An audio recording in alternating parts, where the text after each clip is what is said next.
Mungkin bagi abang akak RM10 itu kecil nilainya, tapi mungkin bagi kami RM10 itu lebih daripada cukup untuk buat kami tersenyum bahagia dan terus bersemangat untuk menghafal Al-Quran.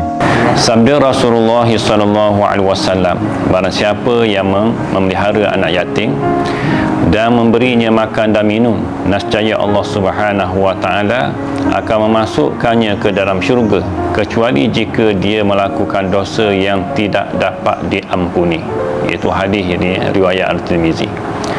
Ya Allah, gandakanlah rezeki penyumbang-penyumbang yang bantu kami di dalam menjaga kebajikan anak-anak yatim di Sidiki ini.